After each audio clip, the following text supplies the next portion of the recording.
Good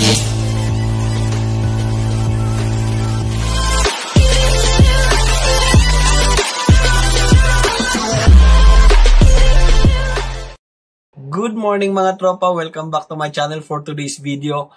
Meron po akong i-share sa inyo na kaunting kaalaman. Kung ikaw po ay nagpaplano pumunta ng Canada using a tourist visa at plano mong dito ka na maghanap ng employer para bigyan ka ng LMIA at nang sa ganun makakuha ka ng work permit at maging eligible ka makapagtrabaho ng legal dito sa Canada, and after few years makapag-apply ka ng permanent residency dito sa Canada. So ayun mga tropa, tuturuan ko po kayo ng kaunting kaalaman, ng sekreto, nang sa ganun po pagdating nyo rito is hindi na po kayo mahirapan.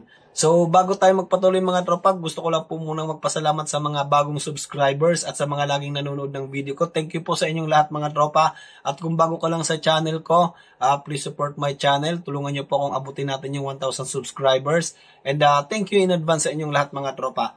So ano ba ang kailangan nyong gawin mga tropa? Bago po kayo pumunta ng Canada, i-make sure nyo po na meron na kayong mapapasukan na trabaho pagdating dito, meron na kayong mapapasukan na company pagdating dito na pwede kang bigyan ng LMIA kung ikaw po ay naka-tourist visa mga tropa, no?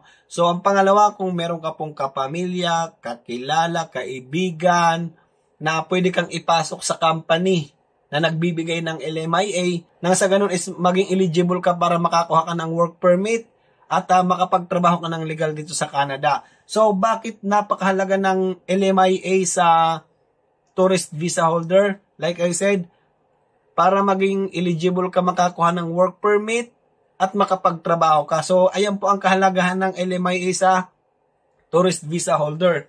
Bakit kailangan magkaroon ka na ng employer bago ka pumunta sa Canada? Nang sa ganun po mga tropa, is hindi na po kayo mahirapan kung saan pa kayo maghahanap ng employer na magbibigay sa inyo ng LMIA, kasi sa dami po ng tao rito sa Canada mga tropa. So sino-sino ba ang kakompetensya mo?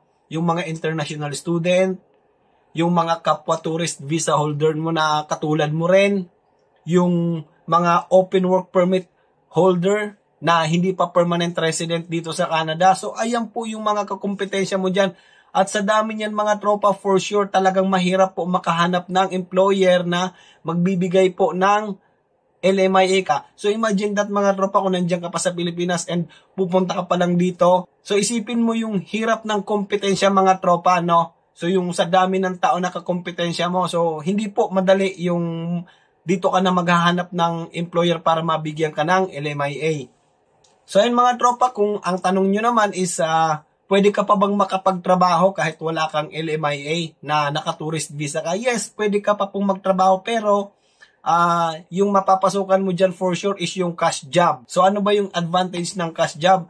So wala ka pong bayad sa tax, kumbaga kompleto po yung sweldo mo, which is maganda dahil malaki yung kita mo. Pero yung disadvantage naman nun is wala kang binabayarang tax, which is wala kang record sa government. Kumbaga, isa rin yan sa kailangan mo pagka nag-apply ka ng permanent residency dito sa Canada is yung record mo na nagbabayad ka ng tax sa kanila. And isa pa yung kung gaano ka katagal na nag-i-stay dito. So ayan po yung basihan nila, at mayroon pang ibang criteria yan. So ayan lang pong dalawa na yan, yung binabayaran mong tax and yung tagal ng stay mo rito sa Canada. Importante po yan na meron kang record sa government para kapag nag-apply ka is makikita nila kung pwede ka na bang i-approve for permanent residency dito. Kaya importante po talaga yung magkaroon ka ng LMIA and work permit kung ikaw po ay naka-tourist visa. So yung cash job naman mga tropa, baka ang isipin nyo naman is marami naman trabaho dyan, marami namang bibigay ng cash job dyan. So like I said mga tropa, ito lang po yung logic dyan mga tropa, no? Alam mo, yung isang company may nagbibigay ng cash job dyan sa company na yan. So yung mga empleyado dyan, syempre may mga kamag-anak yan, mga kakilala yan, kaibigan yan. Syempre i-refer nila yung kamag-anak nila or kakilala nila doon sa company nila. Yung kompetensya talaga mga tropa yung mahirap pagdating dito. So ayun mga tropa, make sure po na bago kayo pumunta ng Canada, kung ikaw po ay naka-tourist visa, siguraduhin mo po na may mapapasukan ka na at may magre-refer sa iyo sa company na pwede mong pagtrabahuhan at mabigyan ka ng LMIA. So ayan po ang kailangan mong gawin. i-make sure mo lang po yan ang sa ganun po isa pagdating mo rito, hindi ka na mahirapan. So ayun mga tropa, bago natin tapusin yung video natin, kung gusto mong mag-comment dyan, i-comment mo lang dyan sa comment section natin. Maraming salamat sa iyo sa pagsama sa akin sa video na to. At shout out nga pala kay Sir Drex Espuerta. So sir, shout out sa iyo. Maraming salamat sa panonood ng video ko. So gagawan ko ng video yung comment mo dyan sa nakaraang upload ko. Thank you sa iyo sir. Lagi ka mag-ingat kung nasaan ka man.